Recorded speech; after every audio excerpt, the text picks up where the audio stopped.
Ustadz, apa hak suami terhadap HP istri? Karena banyak pertengkaran gara-gara HP.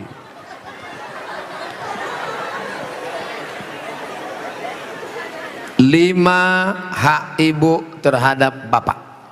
Catat, ingat baik-baik. Pertama, makan. Ibu tadi sudah dikasih makan? Yang kedua, pakaian. Ibu sudah dikasih pakaian?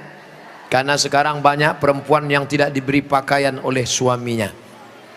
Tinggi istrinya 175 tapi dikasih kain cuma 50 cm. Kurang kain.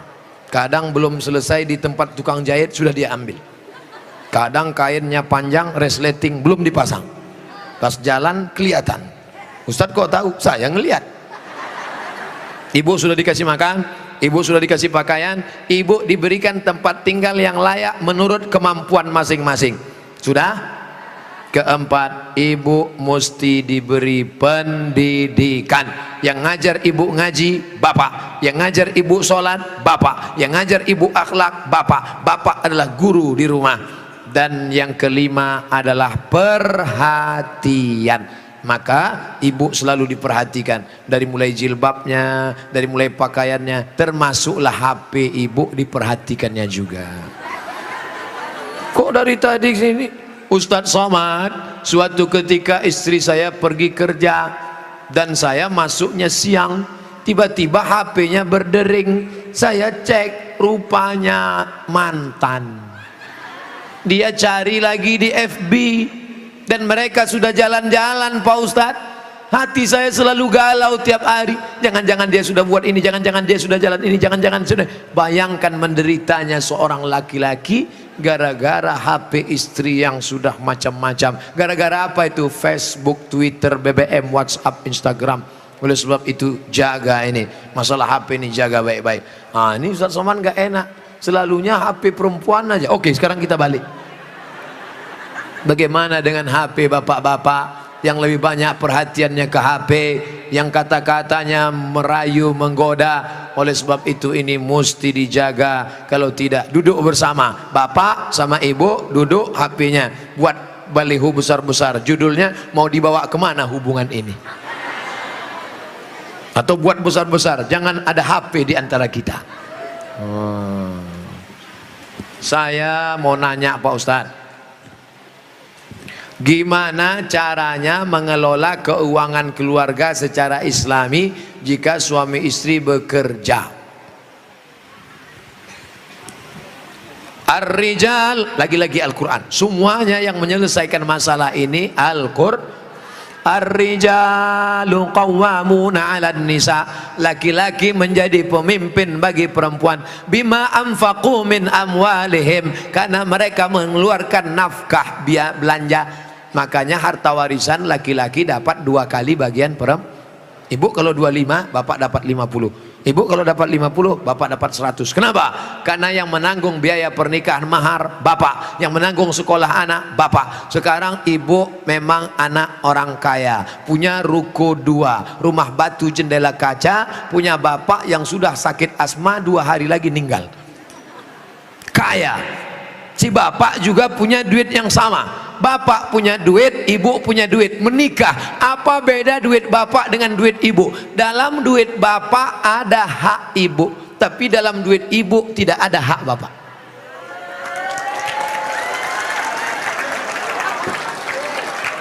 Dalam uang bapak ada kewajiban nafkah untuk ibu, dalam duit ibu tidak ada. Tapi karena ibu cinta mati, maka ibu berkata, "Mas, aku tahu engkau kere, miskin, susah melarat, tapi aku sudah terlanjur cinta padamu. Jangankan uang ini, nyawaku pun kuberikan. Ambillah semuanya, dengan syarat jangan kau nikah lagi."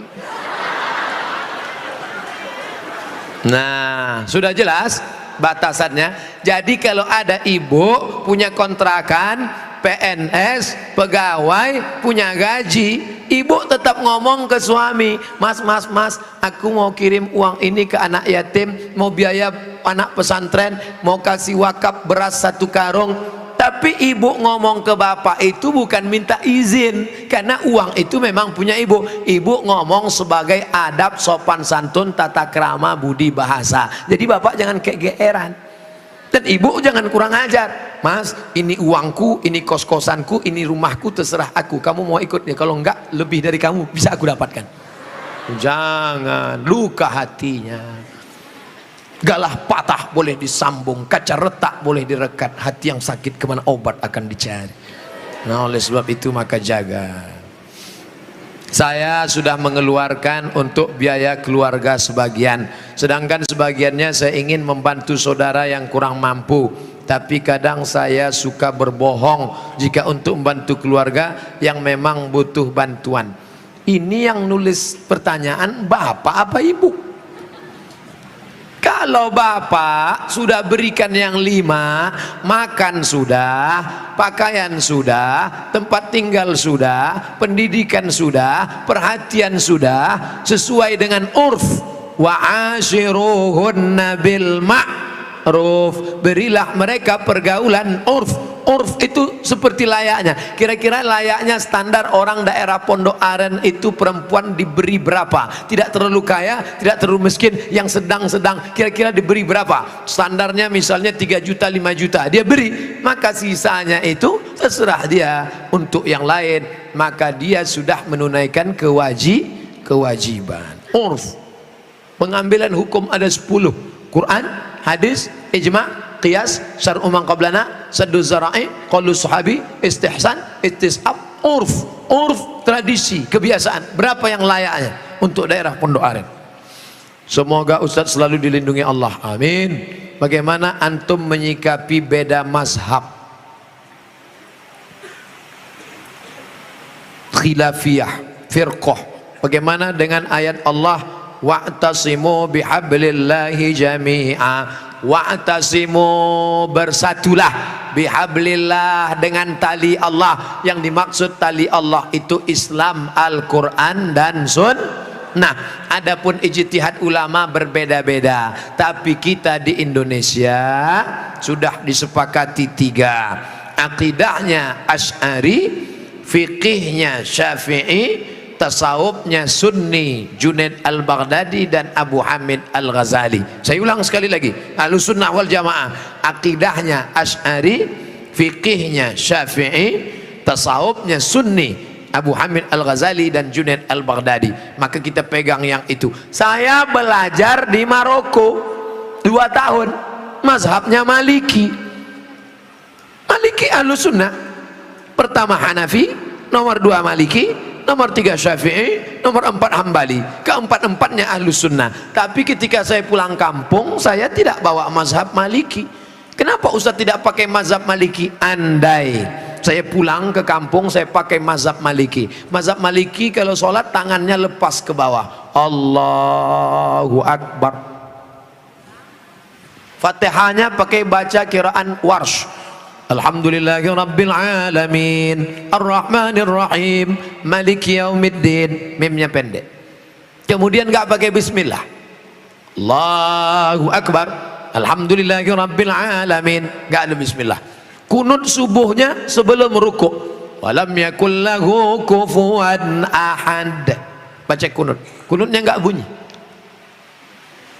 Andai saya buat sholat subuh seperti ini di masjid dekat rumah saya, Allahu Akbar, Alhamdulillahi Rabbil Alamin, Ar-Rahmanir Rahim, Maliki Yaumiddin. Selesai sholat pasti jamaah komplain semua, tolong sholatnya diulang, tadi imamnya ISIS. Menimbulkan fitnah karena mereka tidak tahu. Di sini diajarkan qiraat sab'ah mutawatirah, ditambah 3 masyhurah, ditambah 4 syadzah, 14 qiraat dipelajari di sini. Ditambah lagi nagham, bayati, soba, nahawan, sika, jaharka, bayati, ras. Faham mereka tajwidnya. Tapi tidak semua masyarakat ngerti. Andai anak pesantren Al-Qur'aniyah sholat di luar masjid, dibacanya qiraat lain, walam yakul lahu kufuwan ahad, maka makmum dengar, wah ini aliran sesat ini. Bukan berarti dia salah, tapi dia takut menimbulkan fitnah. Maka dalam masalah-masalah yang kita sepakati, mari kita berlapang dada. Adapun yang kita sudah berbeda, mari kita terima perbedaan selama dia masih Ahlus Sunnah wal Jamaah. Syekh Abdurrahman Sudes, Imam Masjidil Haram, selama di Makkah nggak pernah pakai bismillah jahar. Allahu Akbar. Bismillahirrahmanirrahim. Alhamdulillahi Rabbil Alamin Ar-Rahmanir-Rahim. Tapi begitu beliau jadi imam di Istiqlal, Allahu Akbar, Bismillahirrahmanirrahim. Loh, kok si Abdurrahman Sudes di Istiqlal pakai bismillah jahar? Dia tahu orang Jakarta mazhabnya Syafi'i. Mazhab Syafi'i bismillahnya jahar. Mazhab Hanafi Hambali bismillahnya sir. Bismillahirrahmanirrahim. Mazhab Maliki nggak pakai bismillah sama sekali. Ketiga mazhab ini Ahlus Sunnah wal Jamaah. Tapi kalau mayoritas masyarakatnya Syafi'i, jangan bawa mazhab lain karena khawatir memecah belah umat.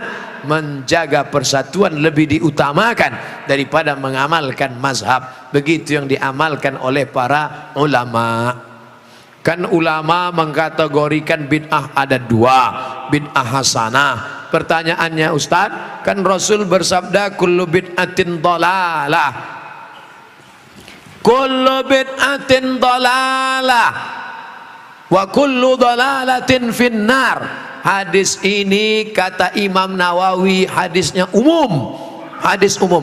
Tolong belikan saya ayam, tolong belikan saya ayam. Ayamnya umum, ayam penyet, ayam patah, ayam pop, ayam sungsang, ayam fried chicken, ayam panggang, ayam bakar, ayam kampung, ayam hutan. Ayam apa? Setelah di jalan dia bingung, ini ayam apa? Nelpon sekali lagi, ayam apa? Ayam pop. Maka yang pertama tadi umum dikhususkan oleh yang kedua. Begitu juga kata Imam Nawawi yang mensyarah hadis Sahih Muslim, kullu bid'atin dhalalah, semua yang bid'ah itu sesat, umum. Tapi kemudian dikhususkan oleh hadis man sanna fil islami sunnatan hasanatan, siapa yang membuat tradisi yang baik, falahu ajruha, dia dapat pahalanya, wa ajru man amila biha, dan orang lain yang melakukannya selama tidak bertentangan dengan Quran dan Sunnah. Nah, sekarang ada orang mendefinisikan bid'ah hanya dengan 5 jari. Kalau tidak dilakukan Nabi, bid'ah. Kalau sudah bid'ah, masuk neraka. Kalau begitu pembahasannya, nanti kamu bisa memasukkan sahabat Nabi dalam neraka. Contohnya, ada sahabat Nabi yang sholat dari Isya sampai subuh ayatnya kul huwallah. Walil maghdubi alaihim waladdallin amin. Kul huwallahu ahad Allahu samad. Rakaat kedua kul huwallahu ahad Allahu samad. Rakaat berikutnya kul huwallahu ahad Allahu samad. Rakaat berikutnya kul huwallah. Itu pernah enggak dibuat Nabi? Enggak pernah. Kalau dipakai definisi, kalau enggak dibuat Nabi bid'ah, berarti sholat pakai kul huwallah dari Isya sampai subuh bid'ah, masuk neraka. Nama sahabat Nabi yang sholat begitu siapa? Qatadah bin Nu'man dalam kitab hadis Musnad Ahmad bin Hambal. Tapi perbuatan itu dibenarkan Nabi, sunnah takririyah. Oke, itu Nabi masih hidup. Bagaimana dengan Abu Hurairah? Abu Hurairah sebelum tidur malam menyimpul tali 2000 simpul tali dipakai bertasbih sebelum tidur malam. Subhanallah, subhanallah, subhanallah, subhanallah, subhanallah. Ada diajarkan Nabi, hai orang-orang beriman, sebelum kau tidur malam ambil tali jemuran, buat 2000 simpul, sebelum tidur petik 2000. Ada? Tidak ada. Jadi kalau didefinisikan, kalau tidak dibuat Nabi bid'ah, engkau sudah memasukkan sahabat Nabi ke dalam neraka, karena definisi yang singkat, yang pendek, pemiskinan. Oleh sebab itu ulama faham, sudah saya tulis lengkap dengan dalil-dalilnya, 444 halaman terkait masalah bid'ah. Tidak semudah itu saudaraku. Ada namanya Imam Ibnu Taimiyah. Imam Ibnu Taimiyah kalau selesai sholat subuh dia tidak keluar masjid, dia melihat ke atas membaca Al-Fatihah sampai terbit matahari. Bismillahirrahmanirrahim, alhamdulillahirabbil alamin, arrahmanirrahim, maliki yaumiddin, iyyaka na'budu wa iyyaka nasta'in, sampai terbit matahari. Itu tidak pernah dilakukan Nabi. Kalau dipakai definisi, kalau tidak dilakukan Nabi bid'ah, berarti Ibnu Taimiyah sudah membuat bid'ah karena membaca Al-Fatihah dari sejak sholat subuh sampai terbit matahari.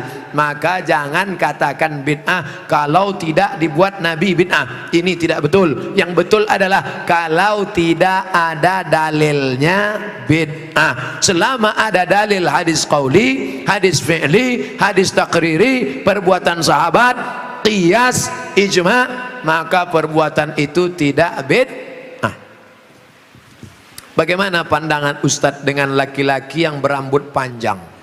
Apakah itu termasuk menyerupai perempuan?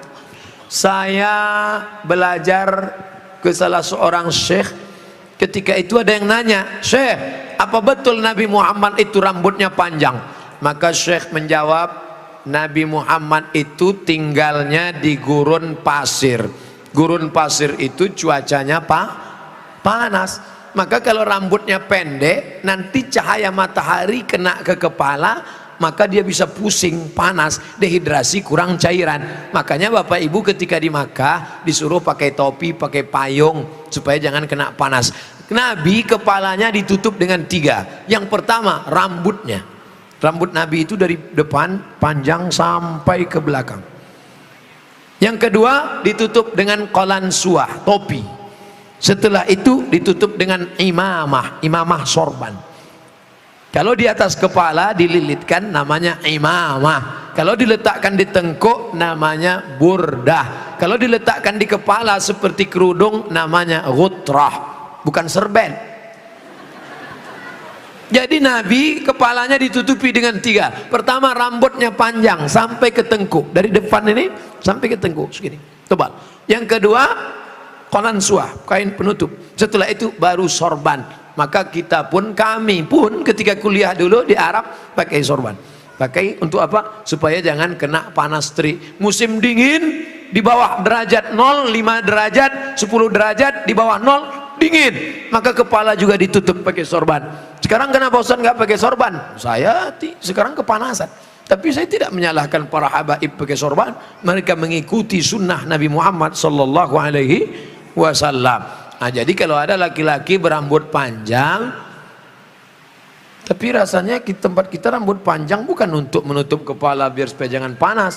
Justru tempat kita makin rambut panjang makin kepanasan, ketombe. Jadi kira-kira rambut panjangnya kenapa? Kenapa rambut panjang?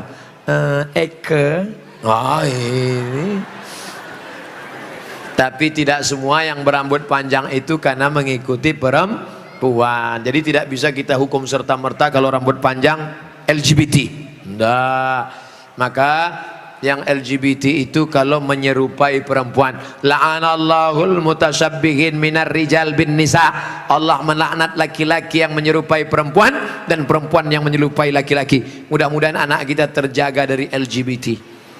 Tapi sebetulnya LGBT itu nama yang terlalu keren. Orang malah bangga sekarang disebut itu LGBT, itu bangga. Saya tidak setuju dengan LGBT, tapi saya malu mau nyebutnya di depan para kiai. Boleh saya sebut? Jangan sebut LGBT. Buat sebut nama yang mengejek, merendahkan, menghinakan. Apa namanya? PLT, penyuka lobang tai. Itu yang cocok bagi mereka. Kotor, najis. Zaman Nabi LGBT ini hukumannya man wajadtumuhu ya'malu amala qaumi Lut. Kalau kamu menangkap ada orang yang melakukan perbuatan Nabi Lut, faqtulul fa'il wal maf'ul, pancung kepalanya, hukum mati. Untung dia hidup bukan zaman Nabi Muhammad. Kalau hidup zaman Nabi habis, selesai. Bapak Ibu yang dimuliakan Allah Subhanahu wa taala. Ustaz berani ngomong gini apa enggak takut nanti ditangkap bencong? Ngapain takut? Banyak yang bela saya. Tapi pas pulang nanti sendirian ngeri juga ini. Insyaallah wa ta'awanu 'alal birri wat taqwa, saling tolong menolong dalam kebaikan dan ketakwaan, wala ta'awanu 'alal itsmi wal udwan. Ingatlah saudaraku, ada satu kampung namanya kaum Sadum. Pernah dengar kata Sadum? Dari kata sadum inilah muncul istilah sodomi. Sodomi artinya perbuatan orang sadum, umat Nabi Lut. Bagaimana hukuman Allah? Ja'alna 'aliyaha safilaha. Bagian atas kami turunkan ke bawah, bagian bawah naikkan ke atasnya. Lalu kemudian amtarna alaihim, kami hujani mereka dengan apa? Hijaratan, batu-batu, min sijilin mandud, dari batu tanah liat yang dibakar di api neraka. Itulah sekarang di Yordania, tempatnya bernama Al-Bahrul Mayyit, bahru laut, mayit mati, Dead Sea, dead mati, sea laut, Dead Sea laut laut mati. Kenapa disebut laut mati? Karena airnya terlampau asin sampai ikan pun tidak bisa hidup di dalam. Orang kalau pergi ke laut mati ngapung di atas karena kadar garam yang tinggi.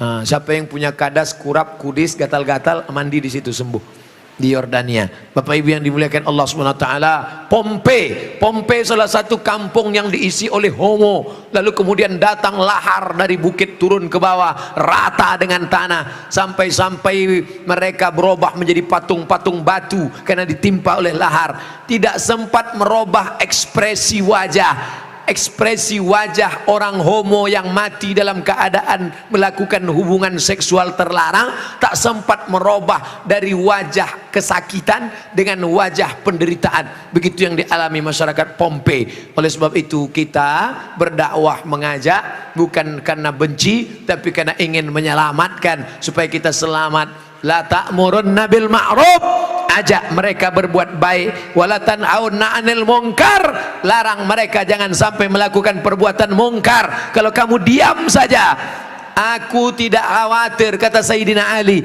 aku tidak khawatir tentang betul dan batil, batil dan betul, karena dunia ini isinya betul dan batil. Yang aku khawatirkan adalah ketika kebatilan merajalela, orang yang betul diam. Karena orang betul diam, maka orang batil menyangka betul, yang betul menyangka batil, batil betul, betul batil.